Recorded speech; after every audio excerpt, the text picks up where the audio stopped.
Throughout the years, October 31st had been seen as a night of dark celebration, when the spirits of the dead returned to wreak havoc on the living. It was a night for mischief, wicked pranks, black cats, and witches. However, as superstition faded, the night became one of fun, of dressing up, bobbing for apples, and begging for candy. The sinister side slowly faded away until something happened. This was 1978, the night that he came home. That night, he tore a bloody rampage through the world of cinema, and suddenly trick-or-treating was lethal again. His name was Michael Myers, and the night was Halloween.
In the late 60s and early 70s, American low-budget horror cinema began to move away from fairy tales and gothic monsters and into the modern world. Films like Night of the Living Dead, The Texas Chainsaw Massacre, and The Last House on the Left pioneered this movement by bringing brutal threats into realistic environments. The 1974 film Black Christmas also combined these elements with a night of celebration.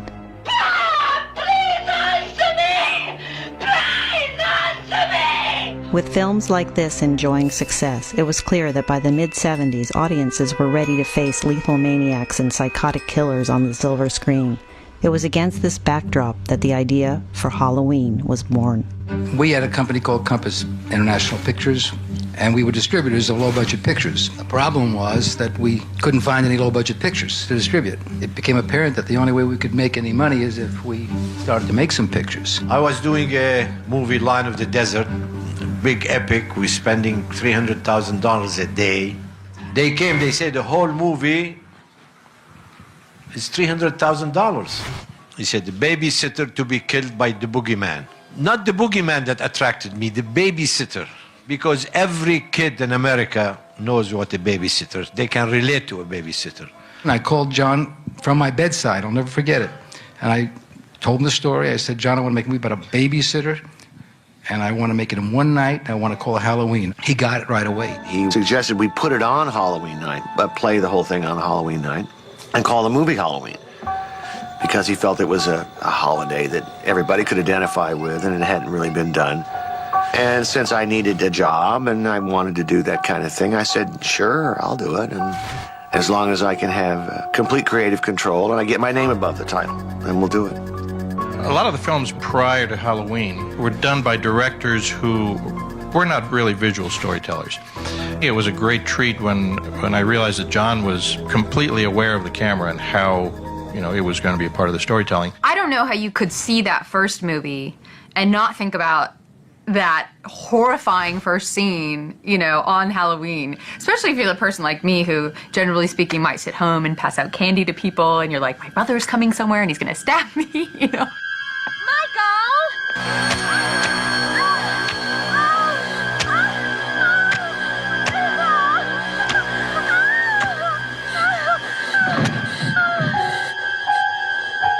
With the opening shot, the audience knew they were seeing from the perspective of the killer. But what they didn't expect was that the killer would turn out to be a 6-year-old boy. The creative team behind the film was very much aware of cinematic history and the effects of certain techniques on the viewer. A lot of that stuff comes straight from European horror cinema, and it takes a real clever director to pick up on those things and incorporate them into a film that is considered primarily an American product. With Halloween, the visual style of the film was inseparable from the story. The innovative photography created a world where danger lurked around every corner, and every empty space had the potential to conceal a threat that went by the name of Michael Myers. One of the things that John wanted to do was always sort of create the tension, the suspense in the Michael Myers presence, or even not being there. Where was he lurking? John really is, I would say, the developer of the whole evil concept. He gave Michael Myers that sense of foreboding. I went down there and asked if I could stick around the set. And he said, okay, fine, but as long as you're going to be here, why don't you do something? And he said, go here, put this on, and you'll be the guy running around with, be the killer. Everybody played Michael Myers, basically. Even John Carpenter was, even Deborah Hill did one little scene. In the original Halloween screenplay, Michael Myers was referred to as the Shape. This is not a human being. This is a shape. And just like the word boogeyman evokes something which isn't really human and isn't therefore susceptible to reason, isn't therefore something you can argue with or debate with or even ask for mercy from. Michael Myers is essentially the boogeyman. He's the guy who chases you in your dream, who you can't get away from, who you beat down, and he keeps coming. I think it's not just a matter of new shocks in each movie. It's a sense that you're dealing with an archetypal figure of some kind. One thinks of the Frankenstein monster or Dracula, certain figures that seem to embody larger forces than the specific character. No matter what you do to Michael Myers, you can stab him in the neck, you can poke out his eye, you can fire 6 bullets into him and make him fall off a balcony, and he's still going to keep coming after you. There's something very kind of unhuman about him, even though you know he's a human being. In the same way that Frankenstein was a monster made of human parts, Michael Myers was a monster made of cinematic parts. The camera, the framing, light and shadow, sound, and editing.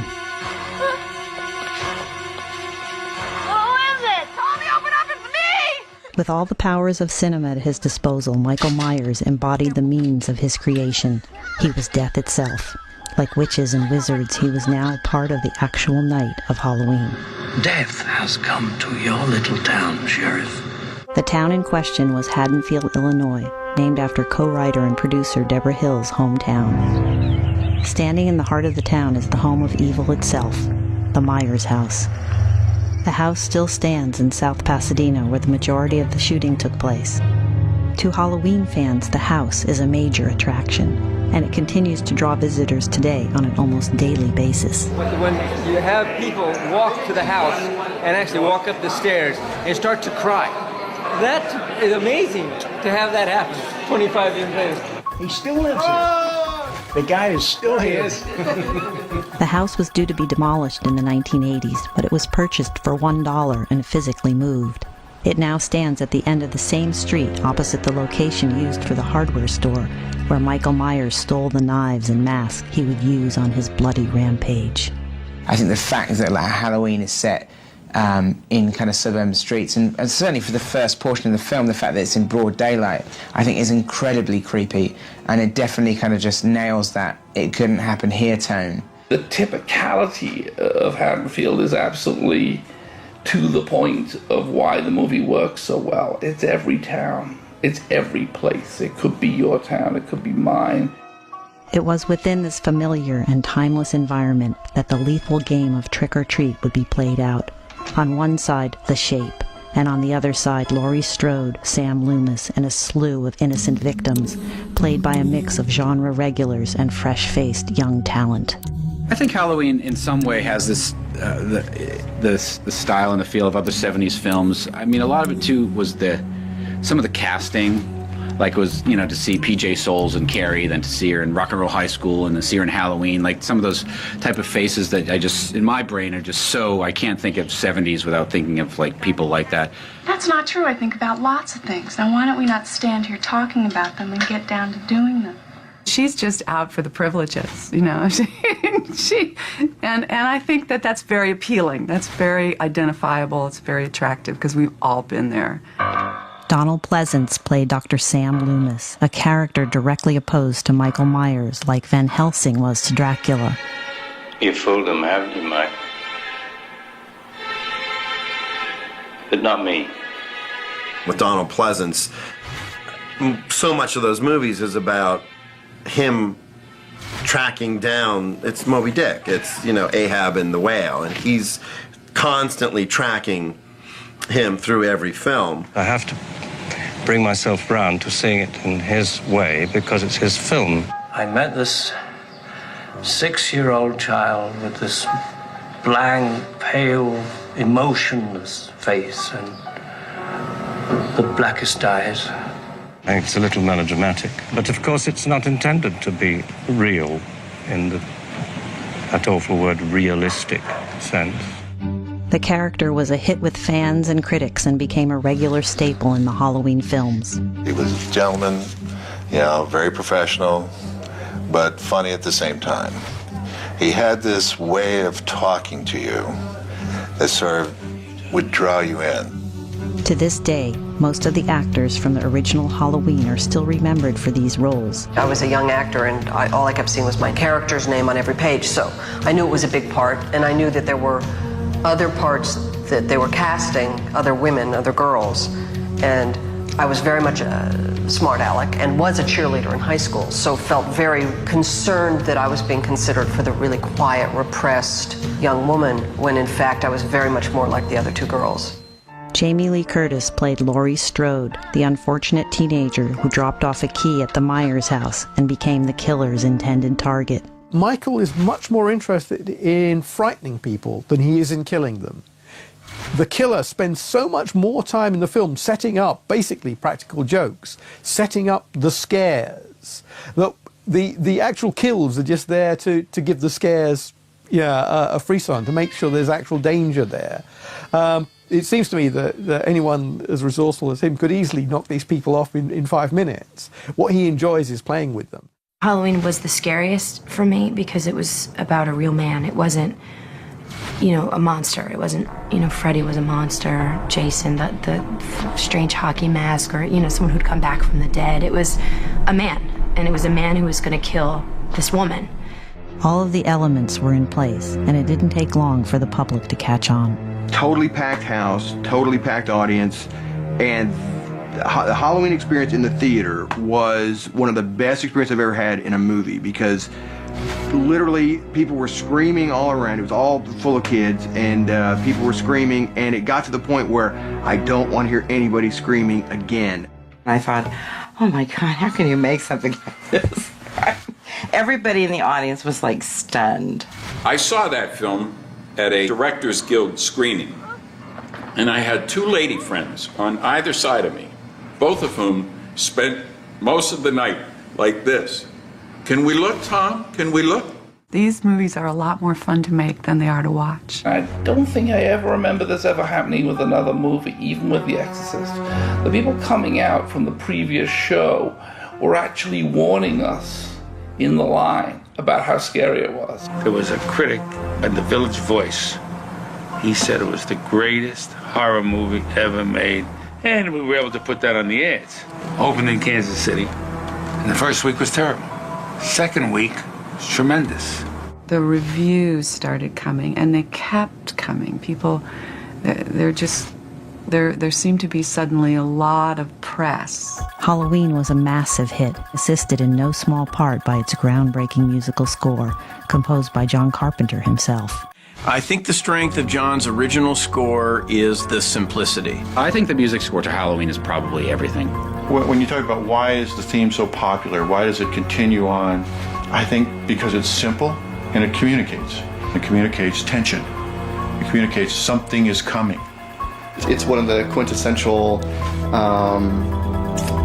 examples of the power of music on a horror film. Well, it didn't work without the music. And interestingly enough, I showed it to an executive from 20th, but I didn't have the music on it. And she said, "This is not frightening. There's nothing scary about this movie." John Carpenter's simple yet evocative score would become as famous as the film itself, returning throughout the whole series to delight the burgeoning fan base. The original dun dun dun dun dun dun dun dun dun dun.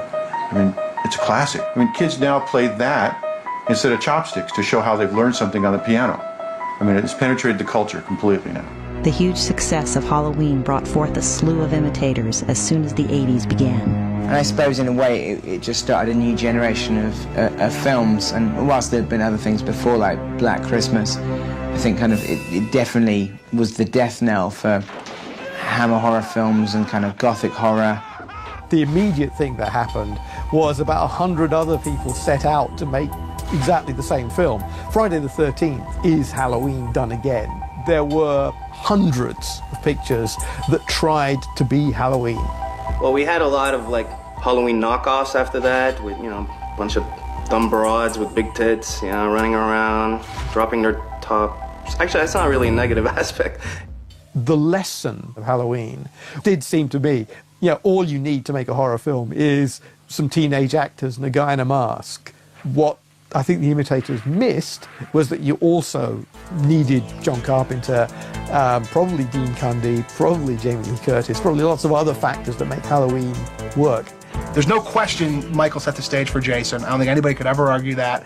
And there's no question there would be no Freddy Krueger and his importance to the Nightmare on Elm Street franchise without Michael. He broke down the door in terms of creating an iconic solo character to be tied to your horror franchise.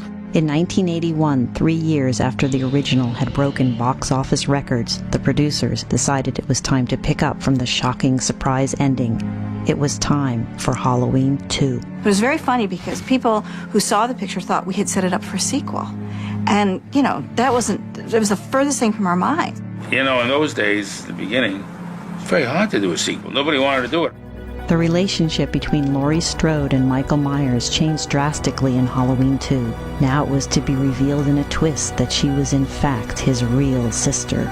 A decision that Carpenter now puts down to a late night and too much alcohol. Suddenly, he isn't just the boogeyman. Suddenly, he's Laurie's brother as well. And this was the era of Luke, I'm your father. And I think that may well have been the thing that, to me, has rendered the whole rest of the series really problematic. This time, Myers was much more demonic.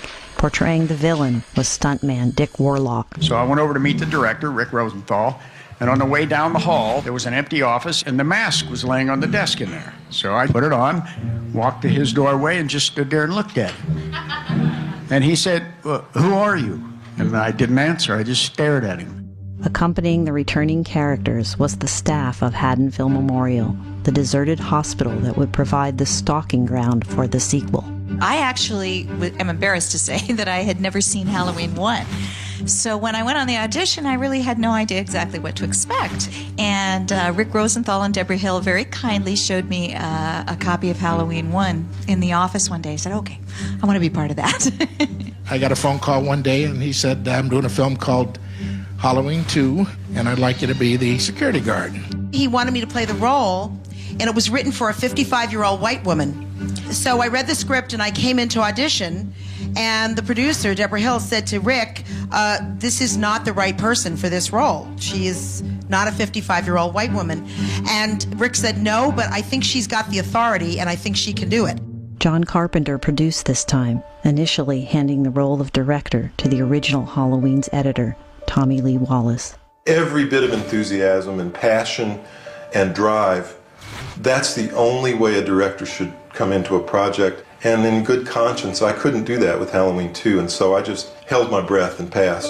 The responsibility went to Rick Rosenthal. I think the film's held up pretty well. I mean, I've looked at it. I think it's still really scary. It's always interesting to see when filmmaking works at that sort of primal atavistic level. I have to give credit where credit's due because it's Rick's idea to have those clogs fall off of my feet the way they did. It was really fun to do, and it's been such a memorable scene that I've come to be proud of it more now than I ever was when I first did it. There was a growing dispute between Rosenthal and Carpenter about what the finished film should be. Other movies, sort of imitators, had come along who got their business taken care of by sheer gore. John felt the pressures of the marketplace, and so he wrote Halloween 2 to that marketplace. The original Halloween was the most effective because it kept you completely on edge. You never know what you were going to see behind a door, up a flight of stairs. And once it happened, it didn't matter whether it was bloody or gory. Halloween was really the first of its kind. And after that film, then you had the Tom Savini era with Friday the 13th and Dawn of the Dead and George Romero. And it went from suspense to gore and gross out in another way to manipulate the audience. Perhaps the most memorable scene in the film is the dual murder of characters Bud and Karen. I was promised in my contract a closed set, and there would only be a few people in the hot tub room when we shot it. Well, I counted 19 people in that teeny weeny room. So Rick Rosenthal said, well, look, if it'll make you feel any better, we'll all, get undressed too. And, we'll all do this together. And nobody would. The crew refused to. Not one person took off so much as a t-shirt. That's so not true. I directed that scene in a thong, so Pam is absolutely not telling the truth, because it doesn't take that much for me to take my clothes off. And I was ready, willing, and able. And so I challenge her version of that. While Bud's death is blood-free, quick, and in the background, Karen's death is prolonged, grisly, and shot in close-up. Characteristic of the time, it's an uncomfortable mix of sex and death. Those are the people that are having cheap sex. And the one that stays alive is the virgin. Is it intentional that the girls who get killed in Halloween are promiscuous? Absolutely. There's no good sexism, but you have to tolerate a certain amount of it. And I think a lot of the sort of the sexual innuendo that goes along with the killing, it clearly appeals to males somehow. So I don't understand it. I think the men tend to get it a little bit quicker, but I think the reason they get it a little bit quicker is that they're kind of one-dimensional and not really worthy of anything more complex than that. Whereas the women in these films tend to be, either by design or through fate as the story unfolds, tend to be stronger, smarter, and as we see more often than not in these films, the women tend to be more worthy opponents to Michael than the men are. But somehow it always seems scarier, too. Women can scream really well and stuff, but if you had some guy running around screaming like that, you'd be like, what is this dude's problem, Screaming like a chick. I get more excited, frightened, whatnot if I see some hot chick being chased by a killer than I see some fat dude running around because she's a hot chick. So I'm involved right there just on that basis. I think a lot of guys connect with Michael Myers just because, he's the guy with the knife. We all realize the phallic symbolism of the knife, of course, right? I think people are reading a little too much into that. I think that's a stretch. I think that everybody has an understanding of what it would be like to be stabbed. It's a very primal fear that everybody has. The formula of the modern horror film was now taking shape, and Halloween's fan base began to grow. The success of Halloween 2 made a third chapter inevitable. The producers now had to find a direction. Deborah called and said there was an opportunity here to do Halloween 3. And was I interested? They came to us with a third sequel. That was not known. What do you mean, third sequel? I said, people get tired of seeing the same character again. And I said, don't worry, we'll take him out. I couldn't imagine that this opportunity would ever present itself, and so I said yes with great enthusiasm. They felt the original and the sequel was enough. If there's going to be more Halloweens, let's kind of open the door wide open and make it sort of a Twilight Zone or a Tales of the Crypt kind of scenario where we could do anything with Halloween. And Halloween 3 was that experiment. We loved this guy, Nigel Neal, who'd written the Quatermass movies, and so we wanted to work with him. Nigel wrote a wonderful script but its darkness and its kind of cynical sense, there was something missing. And so there was a certain point at which he withdrew from the project and left it to John and me to reshape it. Halloween 3 was set in a town named Santa Mira, named after the setting used in the 1956 classic film, Invasion of the Body Snatchers. I have always categorized Halloween 3 as a pod movie, as opposed to a knife movie, which the original Halloween was very much. Whereas Michael Myers had been a villain who could appear in any home, this time the villain already was in every home, the television. It has occupied a place in the center of every household, and we don't question at all whether it should even be here. Halloween 3 was kind of like that. It was like these little kids are glued to the TV set, and the fact that something can manipulate and destroy them or change them in some way is scary.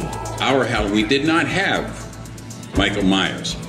The storyline was some wacko madman, businessman, rich guy, factory owner, manufacturer of Halloween masks. For some unknown reason, wanted to kill every living child in the world on Halloween night with these booby-trap masks. The weapon of choice was a simple commercial, one with a familiar jingle and a lethal effect. I think that was it. Happy, happy Halloween, Halloween, Halloween, happy, happy Halloween, Silver. That Shamrock song, man. I wanted to shoot myself in the head. These things happen inside the mask at the magic moment and destroy people's heads. And when you pulled the mask off, there were just terrible looking sockets and orifices out of which were crawling bugs and sundry many-legged things. I mean, this is all demented. Like I said before, whoever wrote this stuff needs a therapist. The strong satirical elements and new concepts in Halloween 3 didn't translate well to the audience, who wanted something very different from the film. It was a complete bomb in its day. It made no money. It pissed off a lot of Halloween fans. Halloween 3 was a good movie, but it's not the Halloween franchise, but it was good by itself. It should have been released as Season of the Witch, no association whatsoever with the Halloween franchise, and I believe it might have found its audience. As a viewer, I would say, what a horrible ending. I think it's sad that society wants to see things like that, and society wants to see blood and gore. My ending to Halloween 3 is a tribute to Don Siegel, because that was how he ended Invasion of the Body Snatchers, with Kevin McCarthy looking into the camera. No! Stop it! No! Stop it! The year of 1988 saw a huge shift in the horror trend. You had a lot of sequels in 1988, and it was getting to the point of access and also marketability. They're not meant to be good films. They're just meant to cash in on a franchise because they know horror fans are so desperate to watch horror movies and love them so much that they will go. I mean, everyone I know will go see a sequel knowing it's a piece of crap. It was into this climate then that Akkad's company, Trancas International, released Halloween 4, The Return of Michael Myers. I just went back to the basics of Halloween 1 on Halloween 4, and it was the most successful. The producers, to their credit, knew they had made a mistake, felt they had to reintroduce the whole idea of Michael Myers and his journey through Haddonfield. Initially, John Carpenter and Deborah Hill championed a script by Dennis Etchison, who under the name Jack Martin had previously penned the novelizations of Halloweens 2 and 3. Halloween was banned in Haddonfield, and I think the basic idea was that if you try to suppress something, it will only rear its head more strongly. By the very attempt to erase and repress the memory of Michael Myers, they were going to, ironically, bring him back into existence. It was at this point that the legal battles began. At stake was the ownership and direction of the series. The legal specifics I'm not sure of. I know Carpenter pretty much divorced himself from the whole Halloween idea and the studio for a number of years. I received a call from Deborah Hill, and she said, Dennis, I just wanted you to know that John and I have sold our interest in the title Halloween, and unfortunately your script was not part of the deal. Mustafa Akkad gained ownership of the series with the intention of producing something more traditional. There was no doubt in the minds of fans as to who the star of their beloved films was. Jamie Lee Curtis is very important in the movie, but I think what most people really are looking for is what Michael's gonna do and how's he gonna kill people and stuff. Walking around in a mask and a jumpsuit, not talking, all he does is stalk people, and that's got to be the main attraction right there. I remember when Halloween 4 came out, I was in line to read for the lead, I think in Nightmare on Elm Street, and I was glad I got this one, truly. It's been, it was great. The late 80s brought forth the special effects era, and even though Trankis initially wanted to bring back the almost bloodless style of the original Halloween, audiences were demanding a bit more. Halloween 2 is the last time you've seen him, and he's still just more or less a human being with a butcher knife. And in Halloween 4, suddenly he's killing people by shoving guns up through them, and he's crushing people, lifting people up and crushing their necks. I know that when we pulled apart Earl's neck, Mustafa, who was a stickler for, we don't want too much blood. This is not a Friday the 13th movie. This is a Halloween movie. I understand that when we were doing Earl, he kept saying, more blood, more blood! Everyone keeps on thinking there's a dummy or a prosthetic, something put on my face, and there wasn't. It was just George and lighting kind of doing this thing, and he was just like sticking his thumb in there, and they're tweaking the lights, and they're like, yeah, that looks creepy. And then they added sound effects. And then you see the movie, and I'm like, God, that didn't cost him anything to do. The budget necessitated one major change. Jamie Lee Curtis was now a big Hollywood star, so they needed to find a new character for Michael Myers to pursue. The story was written so that Laurie Strode had been killed in a car crash, survived only by her daughter Jamie. The killer's new target. In Halloween 4, she's younger and she doesn't know very much about this guy, her uncle, and she's just mainly running from him and trying to get away from this killer. I was banging on doors for someone to help me after I got lost trick-or-treating or something. So 4 o'clock in the morning, they're hearing a little girl screaming through the streets, and somebody called the cops. The cops came, and then the story ended up in the Inquirer that I was almost kidnapped off of the set. For the first time, due to rising production costs in California, the filming took place in Salt Lake City, Utah. Donald Pleasance returned to play Dr. Loomis, ably supported by a strong cast. Michael? This was my first lead role that I was reading for. For Danielle Harris and I, that film was a boot camp in many ways because I think the total shoot was maybe 41 or 42 days, and we might have worked 38 of them, so it was a long, arduous project. From Pennsylvania, love Halloween 4, this guy right here, he makes it here. This guy Chad right here. This guy Chad. Yeah, woo! Yeah, love Halloween, it's awesome.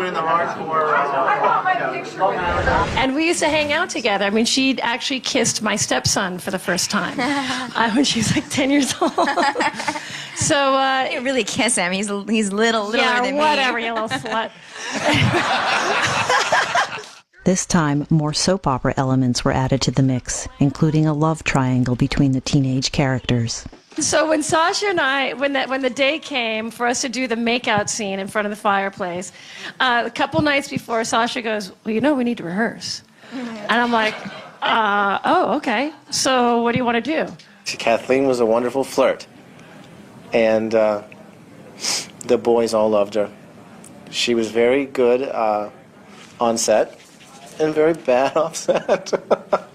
Dwight Little made us go behind the trailer and practice. And I was like, practice what? He just said when you come, he just wanted it to look like, we had smooched before. It's not an easy feat, folks. I don't care how cute he is. It's hard. It's hard to get in front of the whole, Actually, Sasha did admit that yesterday. What did he say? No, it took some doing, that he was actually the provoker. That he was really acting? Yes. Get his ass down here. I want to talk to him. Kathleen? You and Ellie played rivals on screen. Did that kind of carry off screen, or were you... Well, you don't see that little bitch here today, do you? No, I'm kidding. The ending, a deliberate cliffhanger, also shocked audiences. It seemed that Michael's intended victim was to be the new killer. You know, that's what I thought was going to happen. I thought I was going to come back and I was going to be the killer, which would have been awesome. A little frightening, but awesome. Or at least his sidekick, you know, something kind of crazy. I love the ending of number 4. It was chilling. It was interesting that she had actually touched hands with Michael Myers, so we were meant to believe that the evil was passed on to her, and then she commits the same kind of act. The draw of the Michael Myers name in the title proved why audiences were returning. Halloween 4 was a huge box office hit, going straight to the top of the charts. It was 2 weeks consecutive #1 in the nation. There is less gore and lots of suspense. This sudden success meant only one thing: another sequel. Halloween 5 was rushed into production before the script had been perfected. It debuted only a year later, in the fall of 1989. That's a mistake we made. I mean, we bid 4 because it was so successful. My God. I said, all right, let's hit them with 5. Well, we competed with ourselves because by the time the 5 next year 5 come out, Halloween 4 for TV, video, we competed with ourselves. There should be at least 2 years between one and another. I think it was released too soon. And even for the diehard fans, I think it came along too quickly. Hi, I'm Sheriff Meeker, and this is the Halloween you don't want to miss, because I'm going to get this guy, or else I'm going to die trying. Can I give you an image? The audience is going to be... Oh, don't get out. Mirroring the events of Halloween 2, the issue of explicit gore and violence was again a problem. I believe at the time they were finding an X rating because of the violence.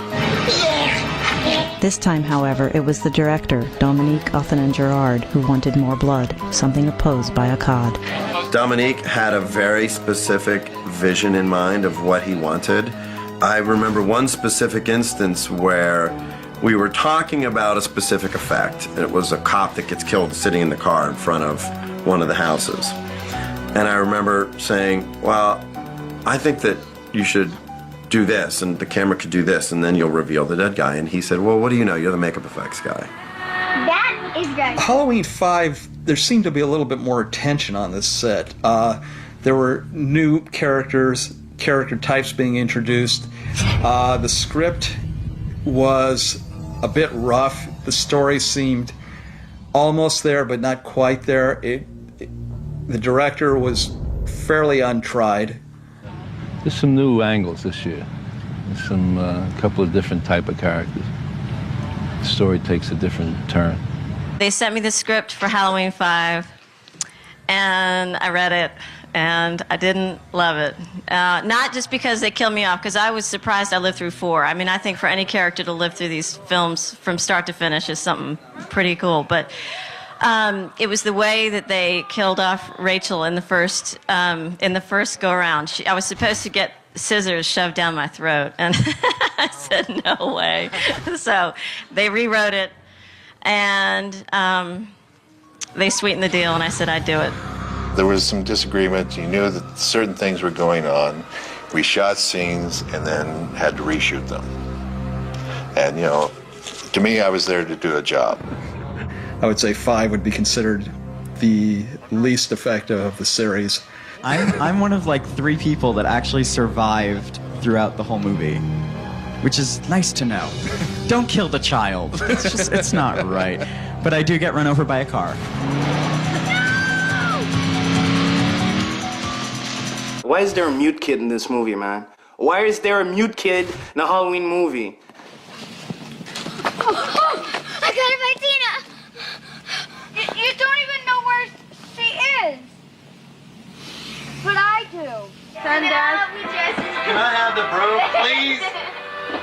Thank you. We just got yelled at because we're making too much noise. I just let you know that. I don't care. We're having fun. Are we really? Are we really having fun? Help me! Please! Please!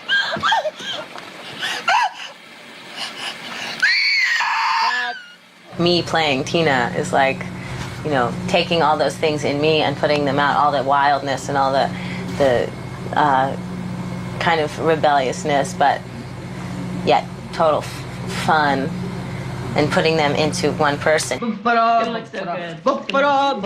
Tina, the character of Tina, in all of my experience with horror films, the character of Tina has been the only character where I wanted to choke her a lot. This character in particular, I think, is different than other characters in horror movies, and just her sense of fun and values and like craziness. I would say it's a good catch for a role. She's just like loves to be the center of attention and loves to like have people watch her. The characters are common characters that everyone lived what they're living in this film, except that there's the pressure of Michael Myers behind them. Audiences could be drawn to a villain that has no dialogue, no personality, no anything, because all the surrounding cast was full of it. Full of personality, full of everything, full of life, and you're really drawn into, Jamie Lee's character and Donald Pleasance, and you're like really, so you could have this faceless killer, and it was terrifying. But once they started making all the other people faceless too, then you had like faceless victims and faceless killers and faceless movie. It is a question of cat and mouse, and we see the cat and we see the mouse, and the mouse knows about the cat, and the cat is going after the mouse. That's about it, I guess.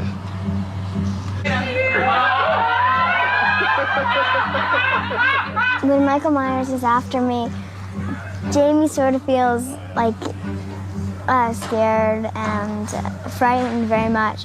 But in myself, I really like Don Shanks, who plays Michael Myers, and he's a really nice guy. But sometimes it's scary, just to think about if it was really happening to you.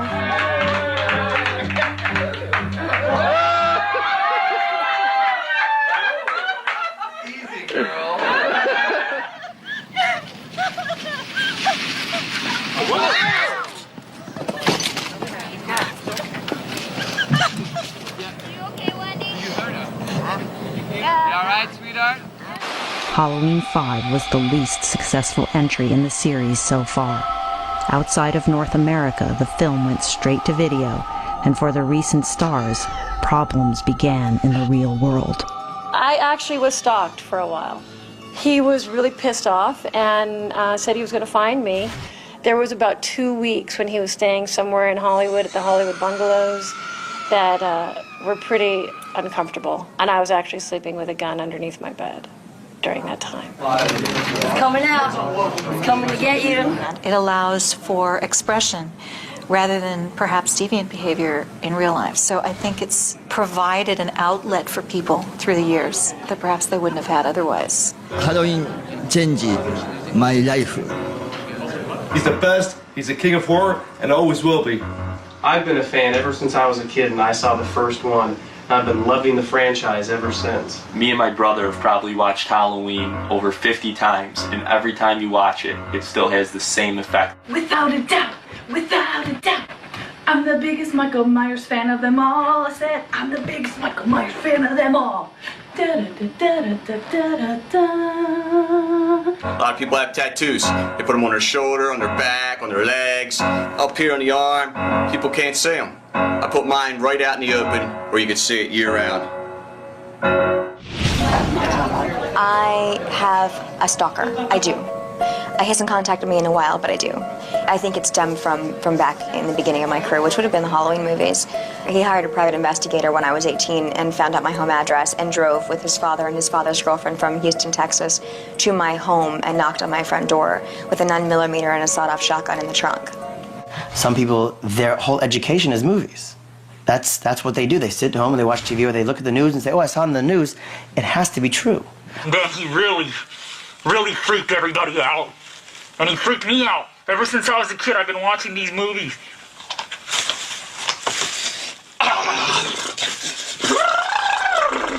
In the early days, I did have some negative experiences with fans, and I really just don't want to remember those times, and I don't want to think about them.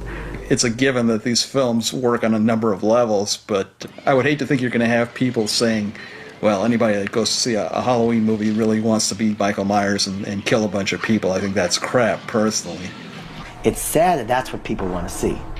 We want to see destruction and death and the kill and the suspense and this and that, it's not going to make us murderers.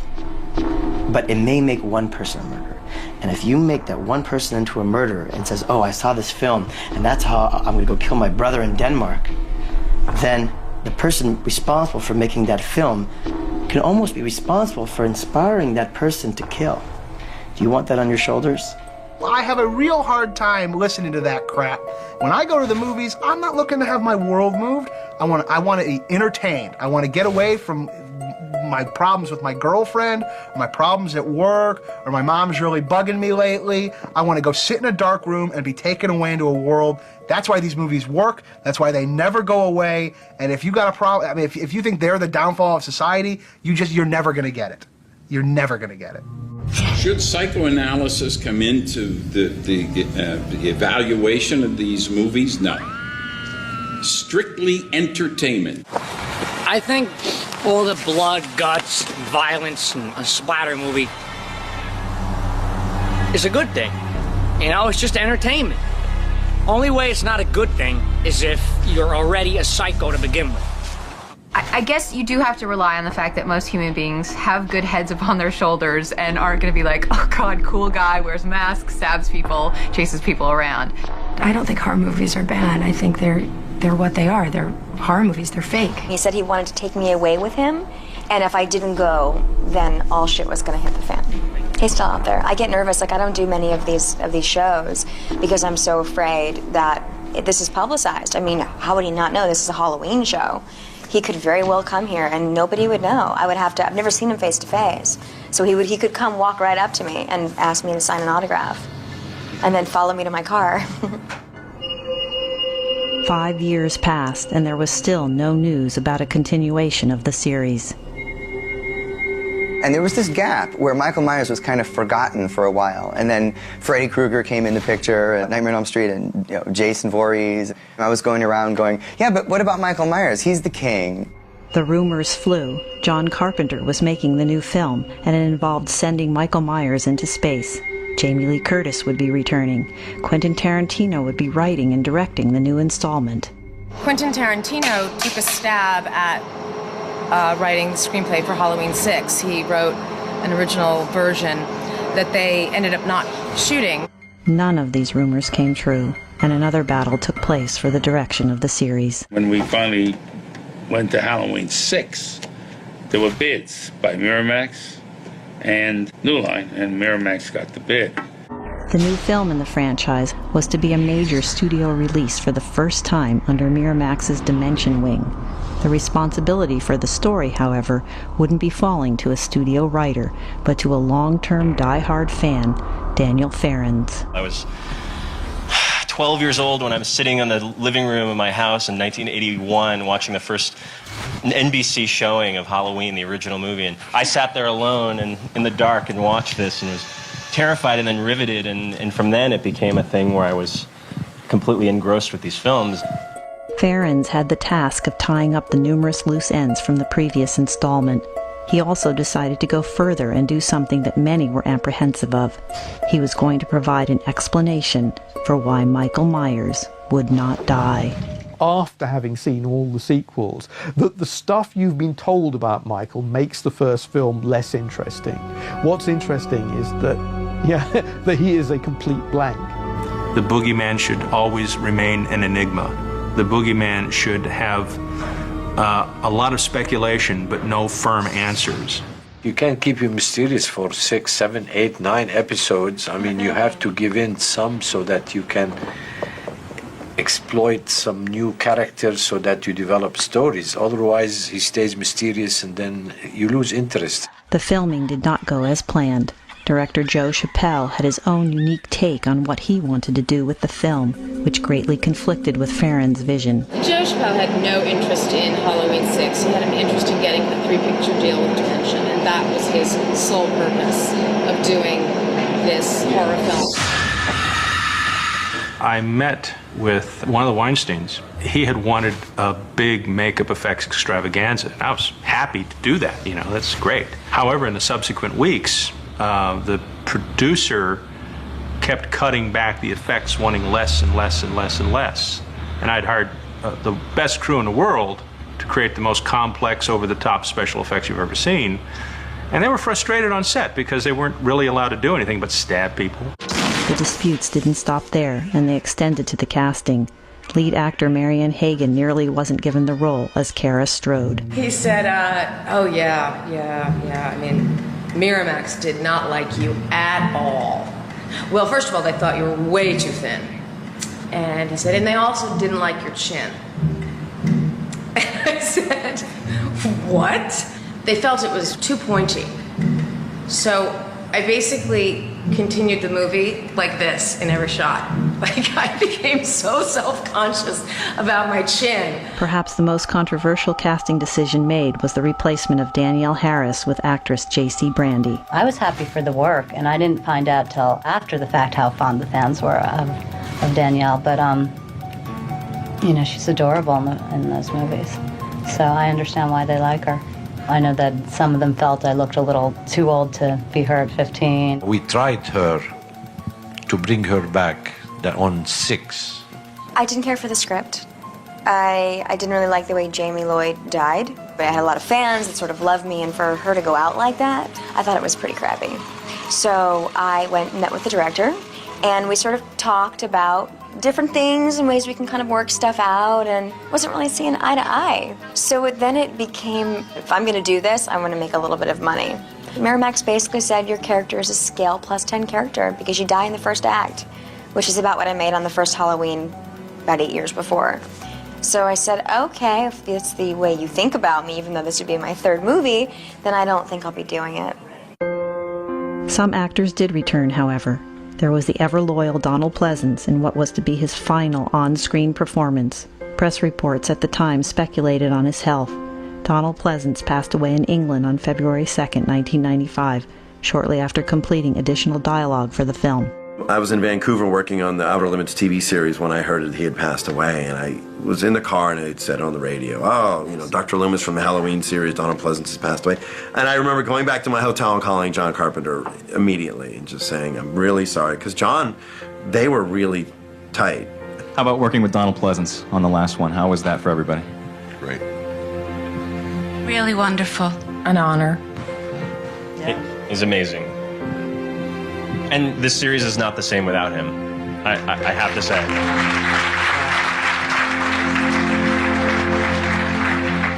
For his final showdown, Loomis's nemesis was again played by George Wilbur, returning from Halloween 4. Mr. Akkad decided that I was good enough to do number 6.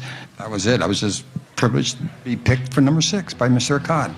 No longer independent, the Halloween series was now subject to the ordeal of the test screening. An obvious part of making a studio film is you have to do a test screening.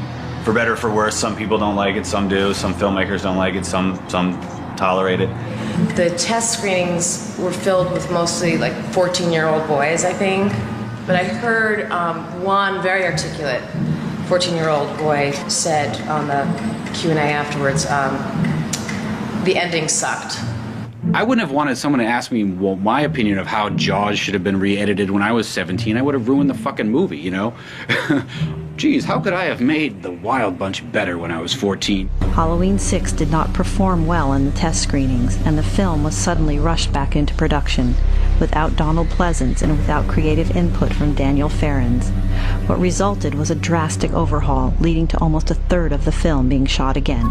Halloween 6 had an original cut. Director was happy, but this was the first time Miramax was sandwiched onto the deal. They looked at it and they wanted a different ending. And it had to be more extravagant and a little crazier and a little more psychedelic and a little more mad. Dimension had other ideas about how it should end, and the whole cult sequence was eliminated. Hello, dear. Despite the backing from Miramax, the film was again a critical failure, and the future looked bleaker than ever for the series.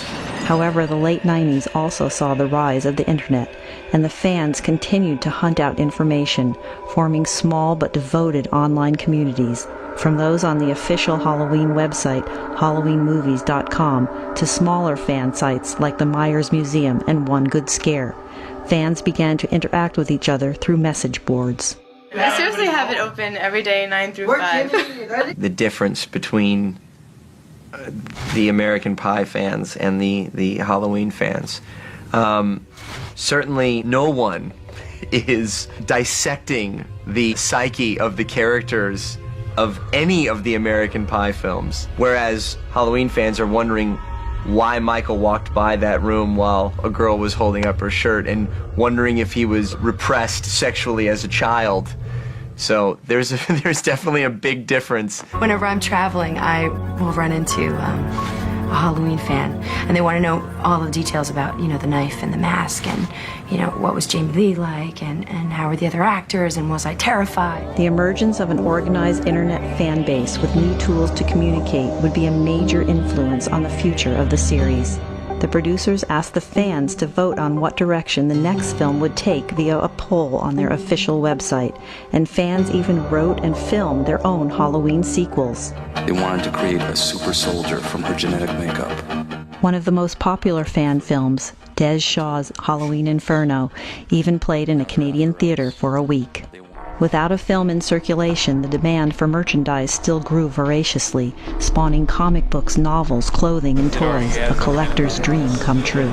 I don't really know the total number of items I've got. What I paid for it so far is probably $20,000. Similarly, it would be the fans that would unearth the original version of Halloween 6. Known in bootlegging circles as the producer's cut, it spread quickly through the fan base and became the collectible to have. Stay out of here. Please don't. I'd be happy to go to eBay and buy it from you because everybody's been buying it there for the past 8 years. I mean, I just don't understand why the studio doesn't release this other version of the movie. It's a better version. I really would like to see the producer's cut come together, and that's something that we're trying to look into here at the company. Depending on which version of Halloween 6 fans opted for, they saw 2 distinct endings, so speculation was rampant over which storyline would be followed for the next film. To everyone's surprise, it was neither. In 1996, Miramax had a huge hit on their hands with Scream, a film that was inspired by the original Halloween. Years later, Miramax bought the rights to the Halloween franchise, and they had the idea and Jamie actually had the idea of reuniting us again and met with him. Everybody wanted to do it except me. God bless all of you here, but no thanks. The idea was to go back to the roots of the franchise, and although Donald Pleasance would be missing, Jamie Lee Curtis returned to the role that made her famous. The storyline of Halloween H2O is it's centered around Jamie Lee's character, who she's got a dark secret, Michael Myers, and he's always trying to kill her. We wanted Jamie Lee to do one way before that, but she wouldn't do it. And I guess for her career or whatever it was. And finally, they got her to do it. Paid her a lot of money, but they got her to do it. The producers decided to not treat H2O as the 7th installment, but instead as a direct sequel to Halloween 2. That was kind of sold as if it was the first Halloween sequel, as if forget all the others. So that was a kind of franchise kick-starting thing, trying to make you forget that they'd ever done it.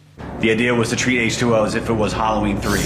I think the reason that we did that is because Jamie Lee was back in the series, and it just it presented more of a level of continuity for the entire franchise. H2O turned a dying franchise into a massive success, and 20 years after his debut, Michael Myers was now a pop culture phenomenon. For the most part, yes, the Halloween movies at this point, 20-some years down the road, are products. But I think there is room within them to make them creative endeavors and to respect the fans and to respect the audience and make them as entertaining as possible. Despite the popularity of H2O, there was still controversy with 2 disputes becoming public. The first involved the score for the film, composed by John Ottman.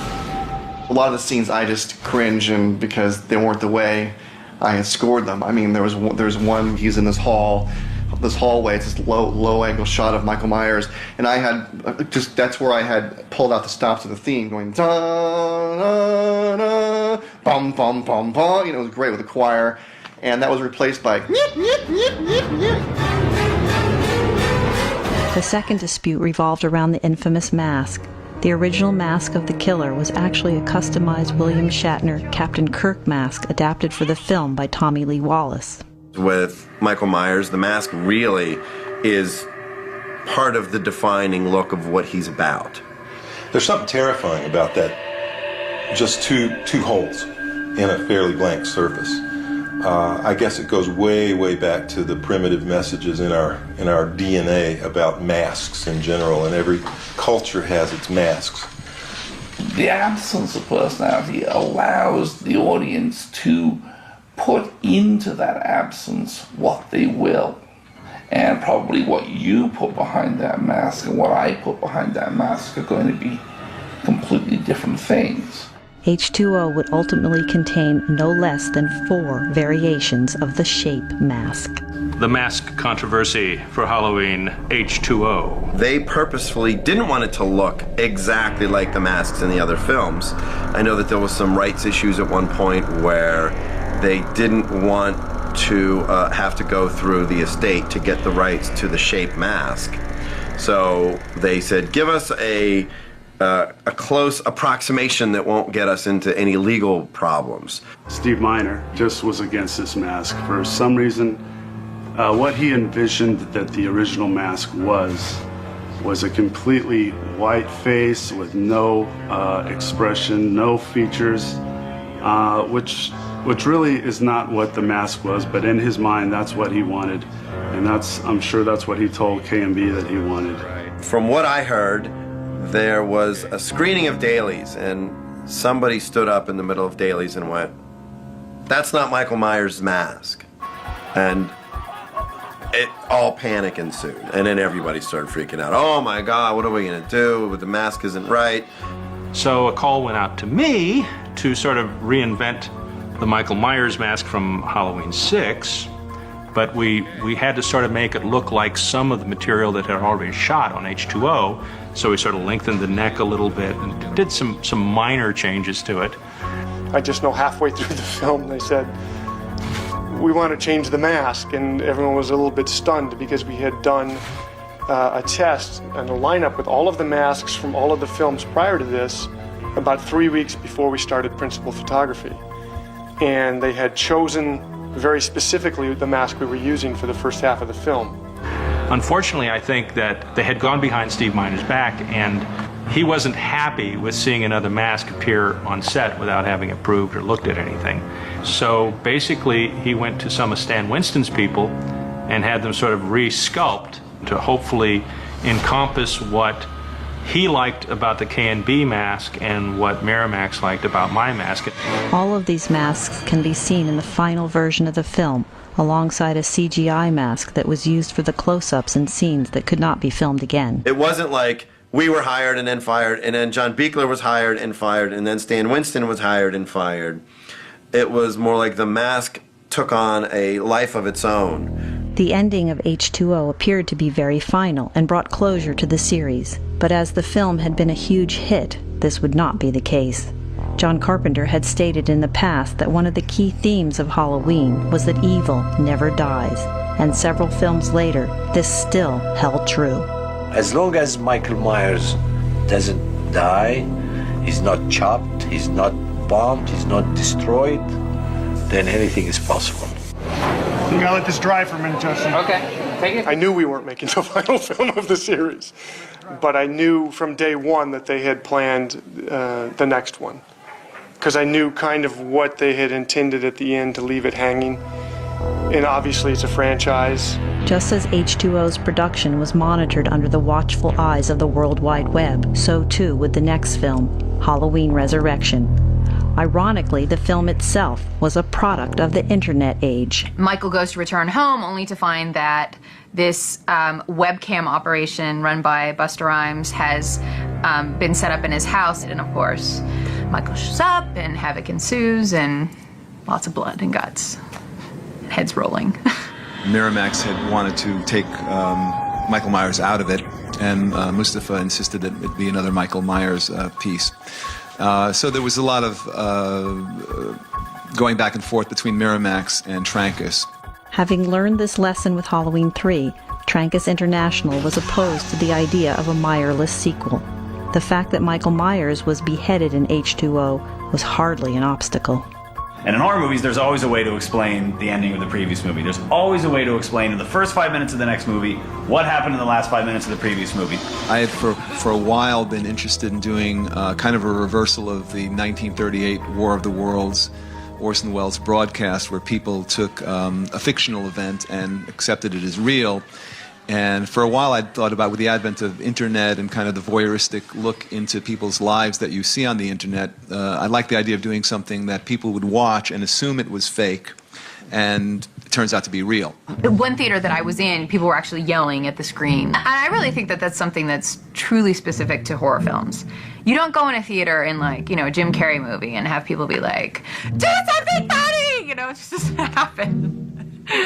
Not only was Michael resurrected, so was Rick Rosenthal, director of Halloween 2. And what I wanted to do was I wanted them to release the movie with 4 different endings and not tell the public which ending would be in what theaters, and so, which I think would have been a really cool idea. Rick never mentioned the 4 different endings to me, but I do say that the man is a saint for putting up with what he had to put up with, because I swear to God, it was like every 2 weeks they were like, oh no, we have a great new ending. Jamie Lee Curtis returned once again to play Laurie Strode. This performance, however, would be her last, as both her character and storyline would be laid to rest. Hello, Michael.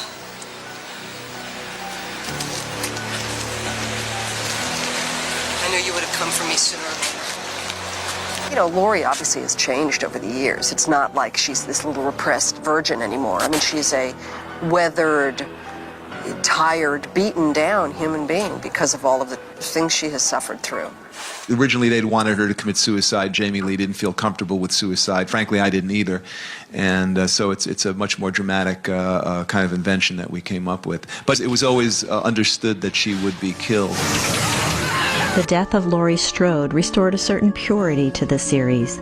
No longer a boy hunting his sister, Michael Myers was now closer in concept to how he was in the first film. Less defined in his motives, he was now again truly the Shape. However, many felt that the concept didn't pan out, and Michael had lost his sadistic and playful side. He was reduced to a simple stalker, diluted and undifferentiated from other on-screen slashers.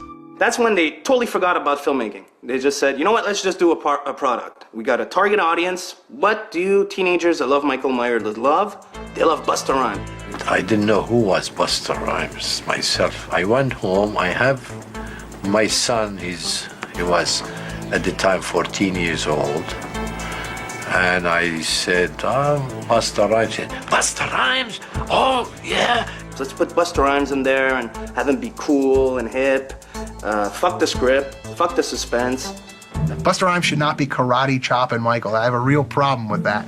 While the film's comedic elements didn't sit well with the devoted fan base, mainstream audiences welcomed them.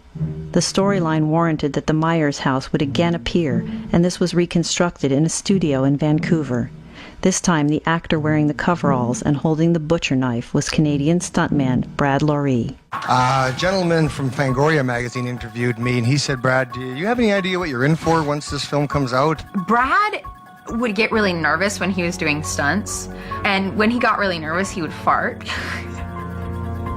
So he'd have this very serious stunt where he has to like fly backwards out a window and like smash, and like you literally would hear him right before he started the stunt just going. Ultimately, the one constant factor in the films is Michael Myers. Exactly why are audiences so fascinated with a silent mass murderer? Well, I didn't really feel this way until I saw the whole series, 1 through 8. But pretty much, he's so masculine. And I saw this picture of him and Jamie Lee Curtis just doing a little lip kiss, and it turned me on. It was really sexy. And, he's never been thought of that way. It's always kill, kill, kill. This is always amazing to me. Why do people pay money? They know to get scared. I asked my son, he was 17, why do you go and pay money to get scared? You know you're going to be scared. He said, Dad, I take a girl to the movies. After 5 minutes, either she's grabbing each other and hold us. And then the next day, I take a new girl. I believe the desire to be frightened is as universal as the desire to be loved. We want to take the journey that allows us to survive what the people with whom we are taking the journey do not survive. I think Halloween, taking this full circle, is one of the best, has remained one of the best for what now, 25 years? 2003 marked the silver anniversary of the franchise, and even though the studio had nothing planned, the fans did.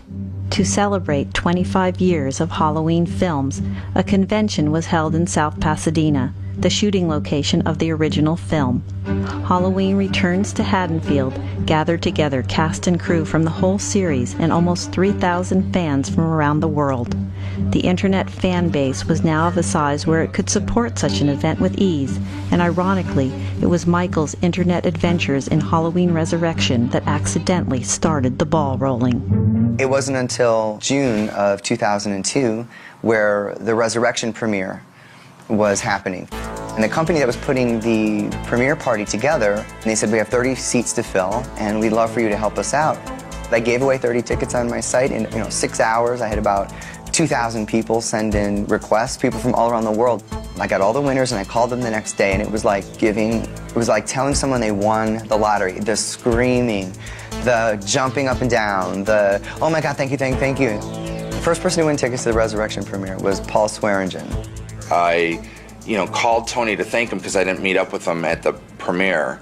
Just started a conversation. I said, we should do something up in South Pasadena. What's amazing to me as a writer of it and producer of it is that 20-some years after we made the picture, there's still a huge fan base out there. What's interesting are the people here. The people here are the most interesting people I've met in a long time. These people tonight are some of the nicest people, but the most diverse people I've ever met.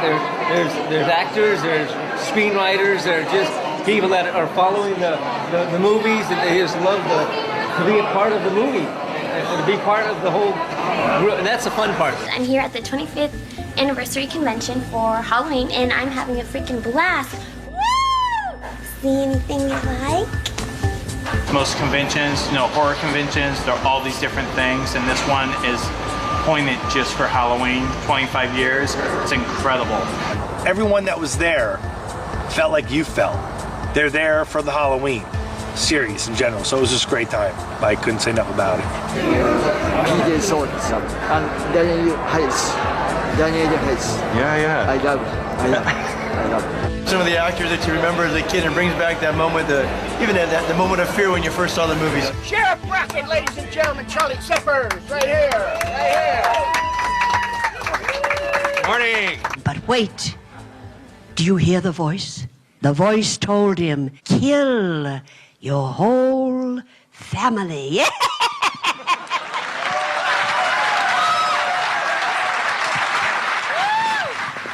It's totally insane. We have 3 new cheers to learn in the morning.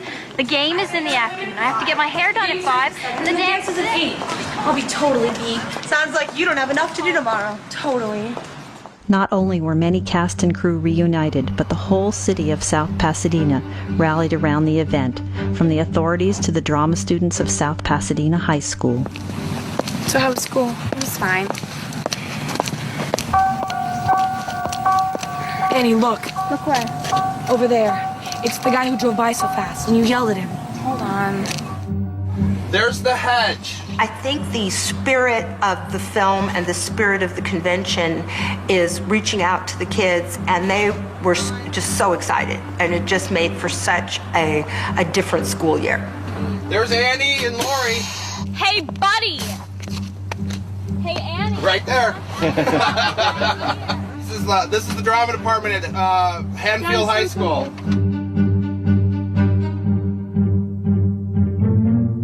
I've never been to a horror convention before, so I don't know what to expect. So everyone was pretty interesting. That's the general consensus, though. Interesting. Yeah. Continuing the tradition, the fans didn't only want to celebrate the past, they wanted to look forward to the inevitable next installment. I was wondering if you could tell us about the plot of Halloween 9. Well, obviously we cannot tell what we're going to do. Come on, we're all friends here. You can tell us. Many of the fans submitted videos explaining why they wanted to be in the next movie. Now you're watched Halloween and all the sequels again and again and again. I can tell you obscure facts about every Halloween movie, who played Michael Myers, information about the soundtracks, filming locations, you name it. As you can see by my hair, I wake up with the same hair that Michael Myers has in the movies. Just like brothers. See anything you like? See anything you like? And one lucky winner was selected by random at the convention to receive an actual walk-on role. Heather.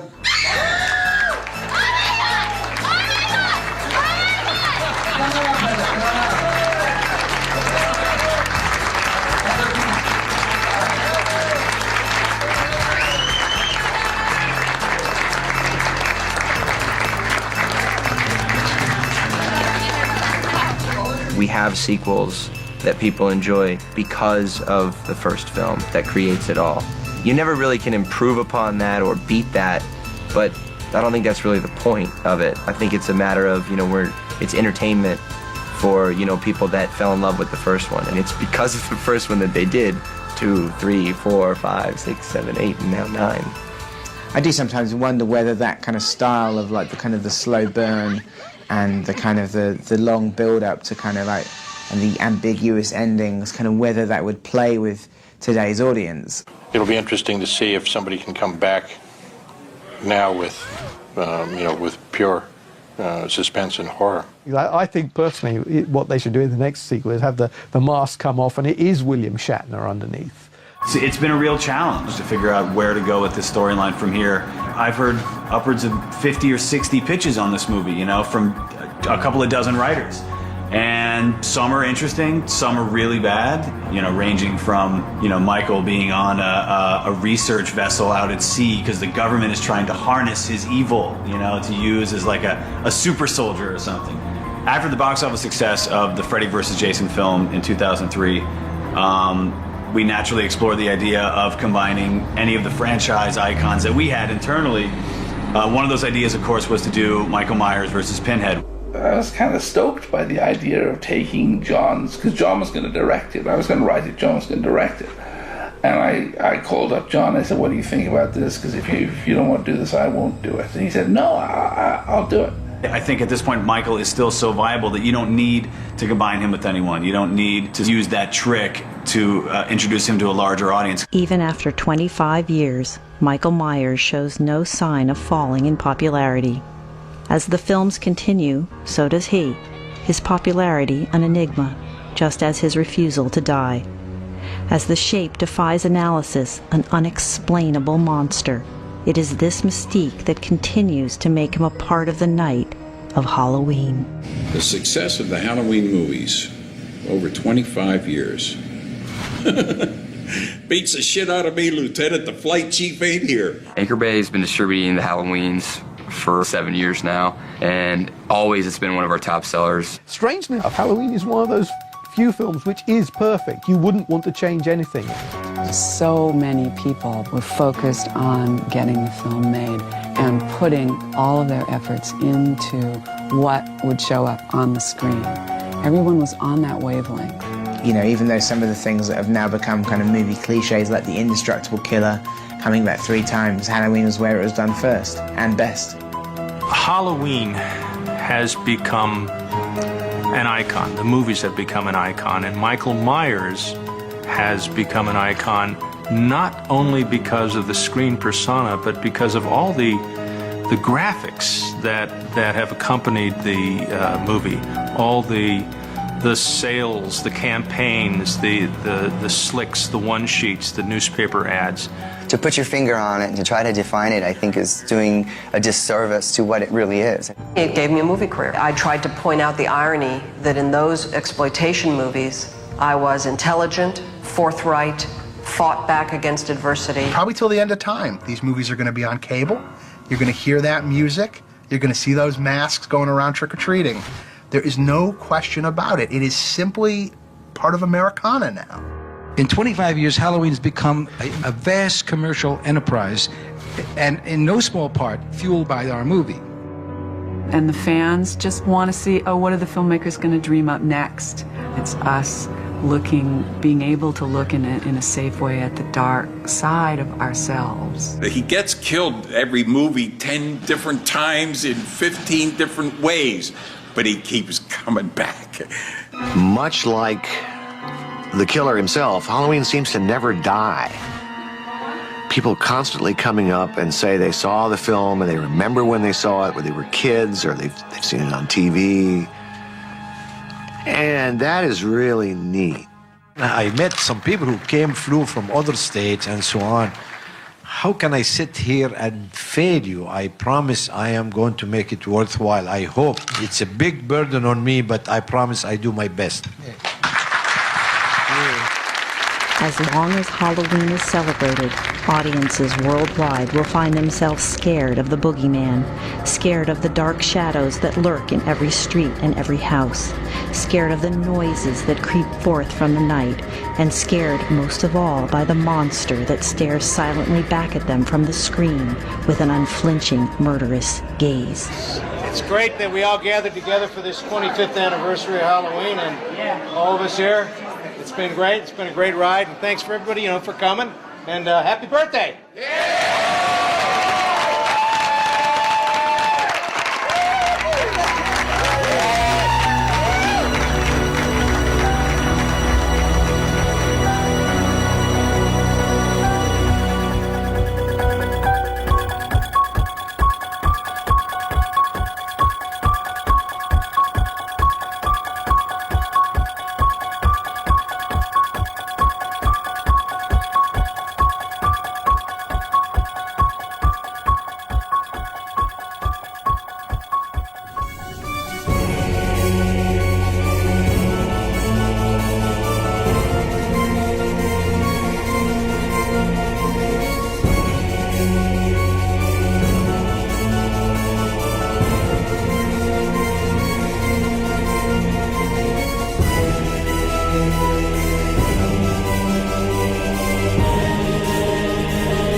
Trick or treat, motherfucker.